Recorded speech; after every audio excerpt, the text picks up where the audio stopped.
GT73.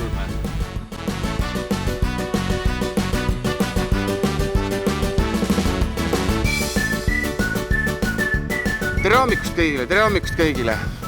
Me oleme jõudnud siia väga tuulisesse serviceparki. Loodan, et mind kuulda on. Hakkame kohe asju seadma üles ja saame ka teada, kus täpsemalt me oma ala üles seadma peame, nii et boks paika ja siis vaatame edasi.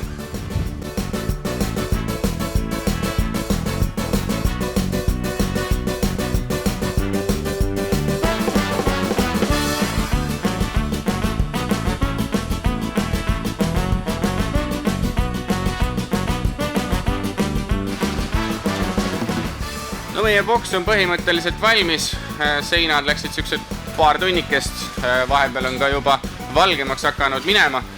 Päike tõuseb täna meil kirjade järgi kuskil 10.38 ja loojub kell 14.20 juba, nii et valget aega on endiselt siin väga vähe.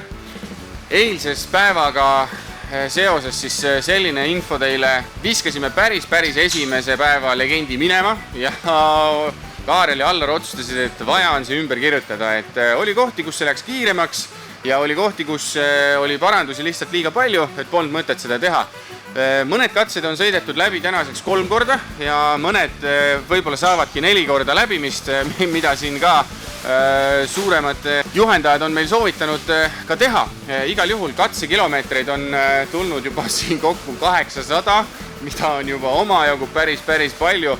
Et kui me siin korra mõtlesime, et ei tea, kas see 2000 kilomeetrit ikkagi ära tuleb, siis paistab, et nagu tuleb.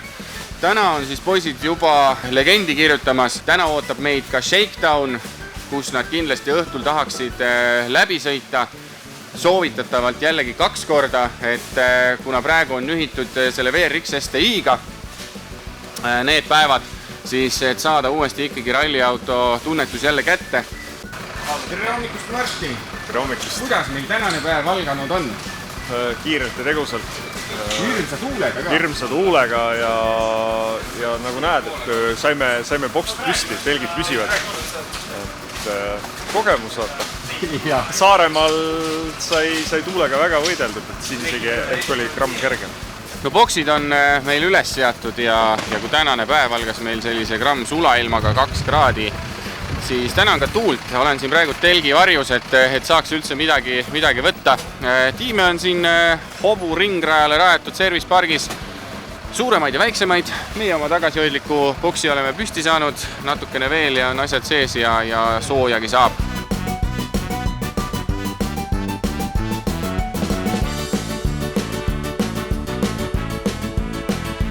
Täna ei ole meil siin muud eriti midagi teha, kui põhiasjad valmis siia boksi sisse ära. Ja me peame olema kusagil 13.15 siis tehnilises ja tehnilisest kontrollist peale seda siis peab auto jõudma umbes täpselt kella 6 on meil plaan jõuda Shakedownile.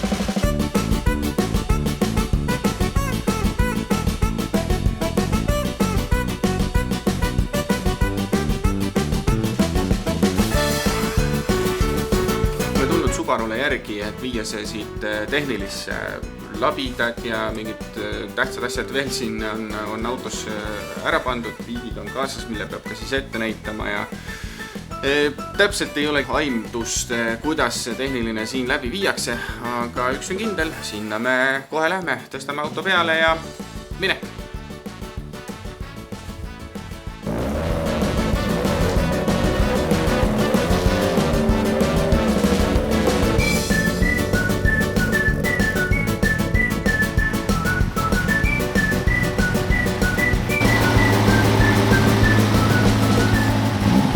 Kell on saanud natuke peale 1 ja me oleme jõudnud tehnilise kontrolli järjekorda siin Arctic Lapland ralli eel.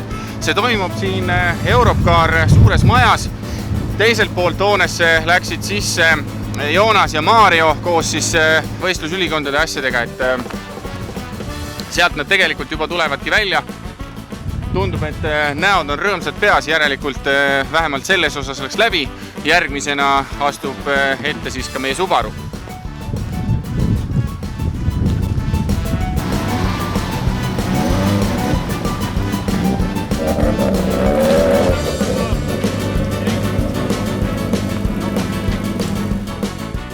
Subaru võeti nüüd tehnilisse kontrolli vastu, kahjuks kaameraga sinna küll minna ei saa, et ei tohtivat siin katsastusel filmida, ei kuvia, ei mida. Arusaadav, ootame siis ja loodame parimat, vaatame, kuidas meil tehniline läheb. No paistab, et mingis osas on hästi läinud, sellepärast, et me tuleme siia nüüd vaati auto välja, väljas tehakse helitest.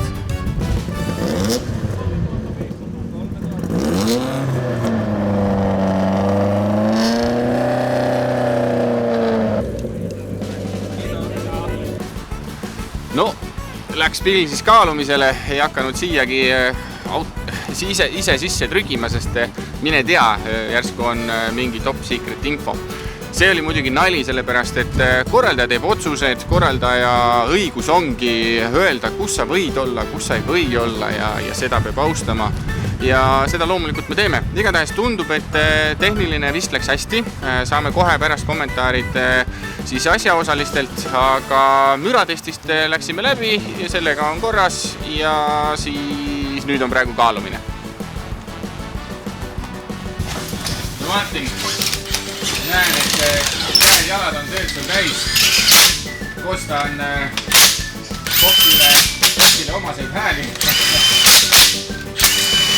Räägi, kuidas meil tehniline läks? Tehniline läks hästi. Ei tehtud ühte ettekirjutust ja öeldi, et ettevalmistus on paistel väga hea. Suurepärane uudis. Sõitsime ühest uksest sisse ja teisest välja patsutati jala peale. Et kõik muidugi vaadati üle, aga eeskujulik. Väga hea ja mis ma veel sain aru, et me saime nüüd nagu päris hea info selle kohta, palju Pill kaalub. Jah, Pill kaalub, aga selle ma jätan välja ütlemata, et see on selline kerge nagu ärisaladus.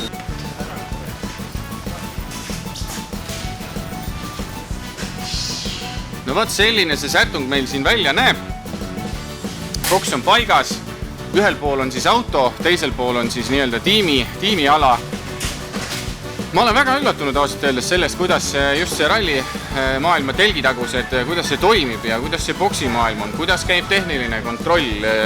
Meil oli täna tegelikult päris palju seiklusi sellise asjaga nagu transiitnumbritega, et tegelikkuses kuidagi registreerimisel on, siis väljastatakse igale ühele ka siin nii-öelda Soomes sõitmiseks ajutised transiitnumbrid, mis kleebitakse siis auto peale.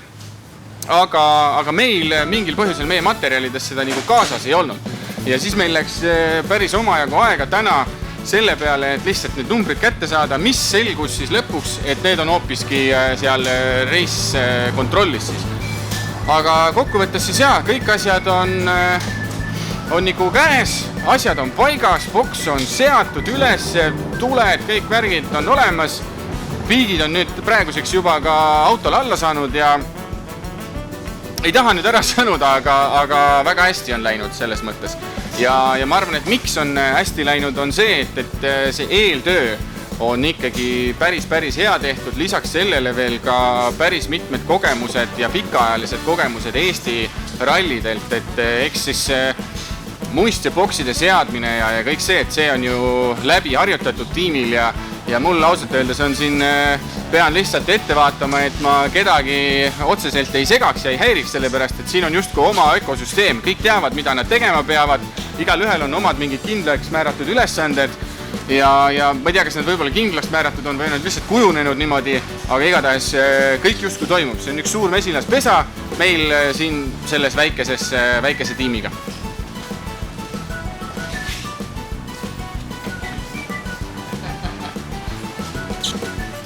Selline tore vestikene läheb siis mulle endale selga, et pääsen sellega siis päris mitmetele aladele. Aga jaa, katsete pealt on nüüd natukene selline info teile, et täna oli ka shakedowni ajal oli juba näha seda, et keegi suutis ennast sinna kuidagi risti ära sõita ja katse siis selleks hetkeks peatati. Et see näitab väga hästi ära selle, et kui kitsad siin ja seal need katsed on. Lisaks siis on täna päris paha ilm on olnud, et ütleme selline korralik Eesti sügis on siia mingil põhjusel tulnud. Mine tea, kas meie võtsime selle Eestist kaasa, igatahes väga mitmed räägivad, et täiesti uskumatu ilm, et lugesin ralli headquarteris, et päris esimene siis tunduri ralli ehk siis siin polaarjoone lähedal toimunud esimene Arctic Rally sõideti kuskil -40 kraadiga. Aga noh, praegu on siis olud sellised, et meil on väljas mingisugune +2, sajab vihma ja ma ei tea, kui see nüüd ära jäetud veel, see teeb veel asjad väga huvitavaks, nii et igal juhul kogemus on praegu olnud juba päris äge ja ma loodan siiralt, et teile siiamaani on kõigile meeldinud see, kuidas me oleme kajastanud ühe väikese tiimi tulekut siia Arctic Lapland Rallile. No nii, Allar, ega ei pääse. Eile jõudsite kohale meile sinna majutuspaika legendi kirjutamisel kell mingi 1 öösel. Jah. Kus te käisite, mis te tegite? Mida te sõitsite? Katseid sõitsime. Ei, seda küll. Mis katseid me sõitsime, aga ma peast ei ütlegi. Kaarel, tule täitada. Me sõitsime täna 5. või mis 5. 7. alustasime. Katset, millega me pole üldse tutvunud. Siis käisime, vaatasime Shakedowni ja siis need väiksed huvitavad nikutamiskatsed, ma ütleks selle kohta. Et pärast me võime näidata, et see suusahüppemägi, mis meie majja paistab, sealt mäe kõrvalt juba alla sõita. Kahjuks mitte otse.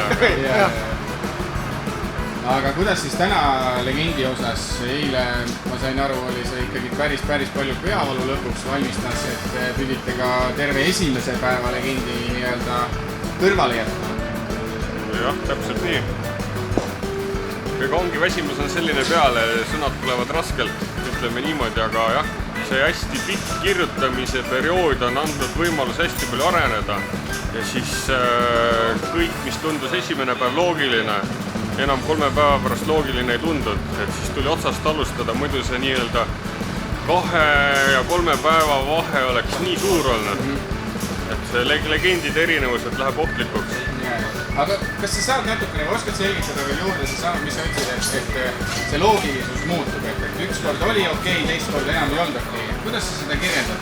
No põhimõtteliselt nukkide peale minek, üle nukkide minek, et kõik see nagu loogika muutus. Et kurvi iseloomud, kuidas kinni keerab, et olime harjunud niimoodi nagu Eestis, et 3 on 3 ja kinni on kinni, aga siin päris niimoodi ei saa sõita. Aga täna oli meil +2 kraadi, võib-olla rohkem isegi, vihma 100 päeva otsa. Mis see katsetega teinud on? Hästi treppi on läinud ja esimene katse on siis nii-öelda lumi on peale tulnud ja ütleme, et isegi augud on ära kadunud. Aga ma kardan küll, et ta läheb päris käest ära.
tagasi. Tänaseks võib öelda, et päev läbi ja oleme oma sõnadega kokku sõidetud kilomeetrid ja siis Shakedown. Päev läbi jah, kirjutuskilomeetrid koos katsetevaheliste ülesõitudega tuli meil mitte rohkem, aga vähem kui 2300. Ja no eilne päev läks lappama selles suhtes, et eile natuke pingutasime liiga üle ja tänu sellele olime tänapäeval grammi liiga väsinud, aga see õhtune nii-öelda Shakedown nii-öelda äratas jälle üles ja loodame, et tuleb ikka vägev ralli. Millised olid rajaolud nüüd siin Shakedownil? Rajaolud tegelikult Shakedownile minnes kartsin, et on hullemad, aga täitsa mõnus oli. Kõik need augud ja pinnas on tegelikult all kõva. Et augud, rööpad olid ilusti siledaks söödetud ja täiesti nauditav. Et see, mis me arvasime, kui me käisime ise seda SS9 läbi sõitmas, et selline pind on ikkagi nagu säilinud, et ta ei lähe nii rööpasse ega auku veel praegu. No tegelikult ainult kruusapind on alles, et lund pole absoluutselt üldse. Et külmunud kruus, aga siin rohkem muud ei ole. Vähemalt täna ei olnud. No selge, siis täna pakime auto kokku, peseme homseks jälle puhtaks ja homme läheb siis päris päev lahti. Ja, aitäh!